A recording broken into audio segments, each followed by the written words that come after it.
কে যেন জিজ্ঞেস করলো আমাকে? হ্যাঁ, আমি নুন দিয়ে পান্তা খেয়েছি কিনা? আরে আমি জেলের ছেলে, আমার নিঃশ্বাসে প্রশ্বাসে নুন রয়েছে। স্যার, 1 কেজি টমেটোর দাম কত জানেন? বলুন তো, লবণ কত করে কিলো? নুন দিয়ে পান্তা ভাত খেয়েছেন?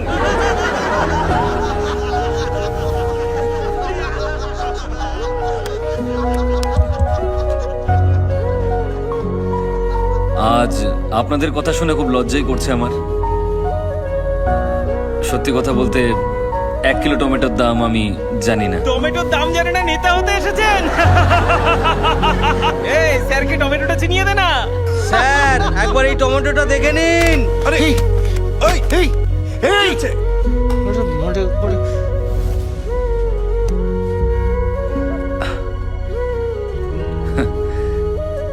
কিন্তু আমি আপনাদেরকে এই টমেটো নিয়ে একটা ক্রাইম স্টোরি শোনাতে পারি। বিশ্বের মাত্র 7টা দেশে টমেটো চাষ হলেও সব দেশেই টমেটো সস খাওয়া হয়।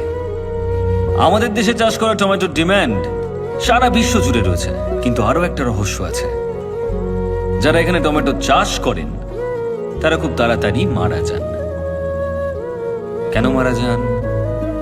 কারণ এখানে টমেটো যে পরিমাণে চাষ হয় আর তার যা দাম পাওয়া যায়, তার মধ্যে আকাশ পাতাল তফাৎ অন্যান্য দেশের তুলনায়।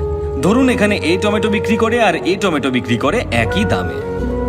প্রচুর চাহিদা থাকলেও আমি টমেটো কিনছি শুধু ওর কাছ থেকে, আর বাকি লোকজনদেরকে আমি বলছি যে ওর কাছ থেকে টমেটো কিনবেন না। আর টমেটো কতদিন ভালো থাকে? মাত্র 2 দিন।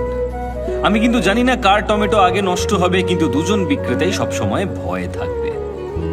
তখন আমি সেই সস কোম্পানিকে সমস্ত টমেটো বিক্রি করে দেব প্রচুর পরিমাণ লাভ রেখে, যেটা আমি কম দামে কিনেছিলাম। আমি শুধু এর কাছ থেকেই কম দামে কিনে নিলাম, আর অন্য টমেটো বিক্রেতার সমস্ত টমেটো নষ্ট হয়ে গেল। পৃথিবীর সমস্ত দেশে লোকজন টমেটো সস দিয়ে খাবার আনন্দ করে খান, কিন্তু আমার দেশের টমেটো বিক্রেতা না খেতে পেয়ে মারা যান।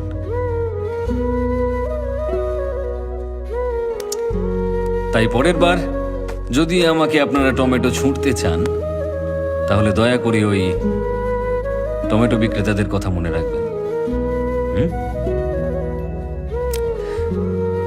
কি হলো? আপনারা সবাই চুপ কেন? কারোর কিছু বলার থাকলে বলতে পারেন। স্যার, আমার একটা প্রশ্ন আছে। হ্যাঁ, বলুন না। আমরা কেউ এখানে ভোট দেওয়ার সময় যাই না, জানি যে ওটা জালি ভোট হয়ে যাবে, কিন্তু আপনি একটা ভোটের জন্য এত কিছু কেন করছেন? আপনি তো 49P সম্পর্কে সবকিছুই জানেন। ভোটের রেজাল্ট বন্ধ করে দিলেন, কোম্পানি থেকে পদত্যাগও করলেন। এসব কি স্যার? আপনারা আসল কারণটা জানতে চান? রামেশ্বরমে আমার বাড়ি। দারিদ্র্যের মধ্যে একটা ছোট্ট সাধারণ পরিবারে আমি বড় হয়েছিলাম, যার আশেপাশে প্রচুর জেলে পরিবার বসবাস করত। মাছ ধরে জেলেরা সবসময় বেঁচে ফিরত না, আর মৃত জেলেদের পরিবার তিলে তিলে অনাহারে মারা যেত। অভাব এতটাই বেশি ছিল। তারপর একটা ইলেকশন আসে। ইলেকশনের সময় সমস্ত ক্যান্ডিডেটরা আমাদের কাছে আসেন। ভোটের দিন অনেকেই সমুদ্রে চলে যান, আমিও তাদের সঙ্গে গিয়েছিলাম। আমরা যখন সমুদ্রে, সেই সময় নির্বাচন হয়। আমাদের নির্বাচিত ব্যক্তিরা কিন্তু 5 বছর শক্তিশালী হলেও আমরা প্রত্যেকটা মানুষ একদিন ভীষণ শক্তিশালী। যারা যারা ভুল বুঝে সেই সময় সমুদ্রে গিয়েছিল, তারা সবাই ফিরে আসার চেষ্টা করে। আর সেদিন নির্বাচনকে কেন্দ্র করে আমাদের এলাকায় একটা দাঙ্গা তৈরি হয়। আর সেই